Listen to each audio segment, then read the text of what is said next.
Hey guys, how's it going? Scartafist here, and we're back with another NBA content video. This isn't really going to be a recap. I just finished one. It's uploading right now. It's about yesterday's Utah Jazz versus Raptors game, right? This one's going to be more about identifying the two biggest problems that most people probably know with the Toronto Raptors and seeing, based on the schedule, if there's anything Toronto can do in terms of rest or just lineups, that can better prepare them both from a health perspective and from a seeding perspective going into the playoffs. But before we even get to that, I'm just going to identify the two biggest problems that is currently plaguing this team, if you will. Well, not plaguing so much because the record is good, but will definitely be attacked going into the playoffs. The first thing, and we already assume injuries is the one problem, but the first thing, rebounding. Toronto, and they've gotten a little bit better at this the past couple of games, but Toronto, especially yesterday, right?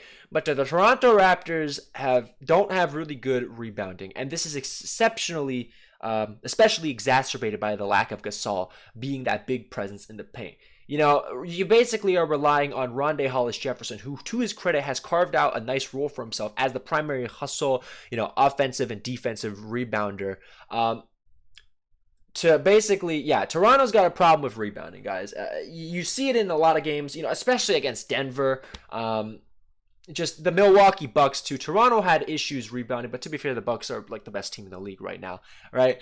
Toronto's got a problem with just sometimes they just don't box out as well, and you really can't blame them too because they play a very fast pace that relies on just pushing the ball up the court as fast as they can, getting quick transition buckets and running back on defense. Boxing out, it takes a lot out of people, and sometimes they just don't have the personnel to do it. Serge Ibaka, if he's hitting it from three, he's going to be at least on the offensive end more of a slasher or a three-point threat, so he's not going to be down there. You're relying on OG and Rondae Hollis-Jefferson, and since Marc Gasol has basically been out the whole for half the season at this point, you're not really going to get too much rebounding. I do expect that this definitely improves come the playoffs, and we're going to have to see if Toronto still has the appropriate personnel to get these rebounds, because last year you had Kawhi Leonard, who would kind of just he was an underrated rebounder. He did a pretty good job at getting boards, or just he was really good at kind of just getting balls that were just slipping through people's hands, fighting over the possessions, shit like that, right? But I think this is a problem that is definitely solvable come playoffs. It'll be through scheming. I mean, it's going to get attacked one way or another. But it can be, I shouldn't say solved, it can be bandaged to the point where, especially if health is, that's only assuming if health is there, it can be kind of hidden, so to speak. But good teams are going to expose the Toronto Raptors on that. And there wasn't really a move Toronto could do at the trade deadline to improve their rebounding. And as far as I know, the buyout market is not viable at this point. Just there's no personnel on there that we could possibly get that could improve the team in such a way that right? You do have Boucher, but Boucher, man, Boucher is too skinny in my opinion still. I know I'm one to talk, but he's got to get some more muscle, and yeah, he's really good because teams don't scout for him often, so he's kind of like a niche weapon that just Nick Nurse throws in from time to time to get a couple quick buckets and that kind of stuff, right? But once teams, you go into the playoffs, I don't think Boucher plays much unless it's a desperate situation or Nick Nurse really likes a matchup. But yeah, all right, second problem, and this one is more easily solvable, but it's going to be harder to solve because of ego. The second problem, and I made brief mention about this in my recap video that I probably just uploaded right now, is the fact that the bench is not doing good this year. The bench is doing really, really poorly. Now, I know, and I said this last year too, when you go into the playoffs, your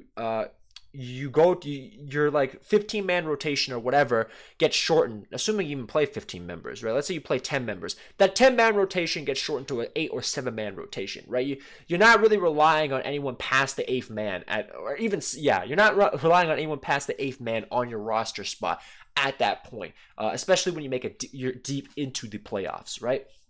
But the problem still stands in that the bench don't really have a playmaker at all. When Gasol gets back, you have Ibaka, and that's probably your 6th man, or Norman Powell, right? 6th, 7th man, or whatever, right? You're gonna need a playmaker on the bench. You can't play your starters, especially if you're looking at long-term, making a deep dent into the playoffs, or even winning the whole thing. You can't just rely on 5, 6 guys, right, to just carry you the whole way. Injury is going to happen, and if based on what the Toronto Raptors are dealing with, that minute load is going to be a huge toll. I'm already kind of not happy that Ibaka ended up playing 43 minutes last night, but that's something the Raptors can solve on their own. But the thing is, the bench needs a playmaker. You have Patrick McCaw, who cannot be trusted to run the offense. Patrick McCaw is a really good defensive anchor and maybe like a passer or something like that, right? He can be the occasional guy. He can threaten you from three, but really, we saw last game, Utah was sagging off him the whole time because they're just like, yeah, don't even worry about it. Swarm Siakam or other options, right? So what's kind of happened is Nick Nurse has essentially decided to go with a two-guard lineup and make Norm kind of the playmaker off the bench. Norm is more like a scorer right now, and, it works, but I would rather have Fred VanVleet coming off the bench leading that second unit with Serge Ibaka.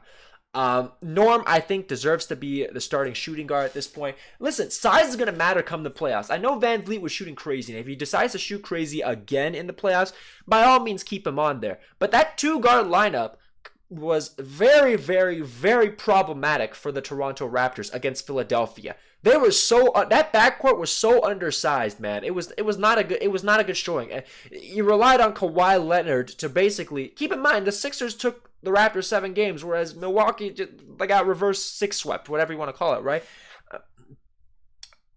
That bench needs a playmaker. And Fred is known for being able to, at this point he's a vet, right? Be a playmaker, kind of ease things down, give other people opportunities to get a shot off. Because let's be honest here, McCaw, he's not creating his own shot. Terrence Davis, he's kind of creating his own shot. Ibaka, he needs that pick and pop game. Ibaka is not going to be creating his own shot unless someone else is drawing pressure off of him, right? And you're not going to put Siakam with Ibaka on a bench with a bench lineup. At least I don't think that's going to happen. It's tough to really say how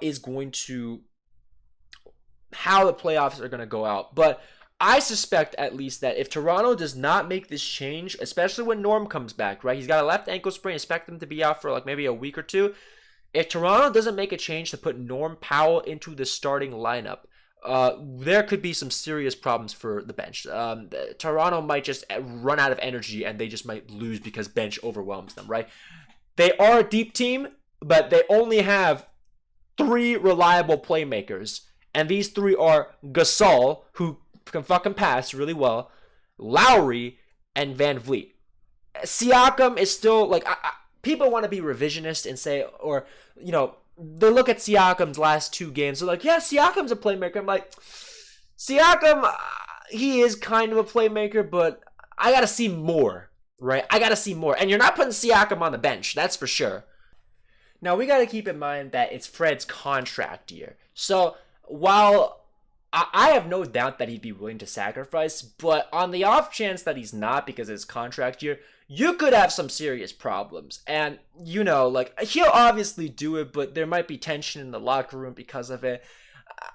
I would like to think that even though it's his contract year, Fred will wholeheartedly embrace the role to help the team win. Right? But you never know with these things. And I feel kind of stupid for downing the Toronto's Raptors culture in this particular situation. But you never know, right? You never fucking know. What I do know is that I don't like that two-guard lineup. I don't like that undersized two-guard lineup. I don't like it. I don't like that lineup. It's not good. Because you're relying so much on shooting, and when length gets in the way, try boxing them out. Not going to happen. Try forcing steals. Might happen if you're quick enough, but length is such a big deal in the playoffs, right? People really get more physical. And unless they're hitting crazy good shots or deep threes,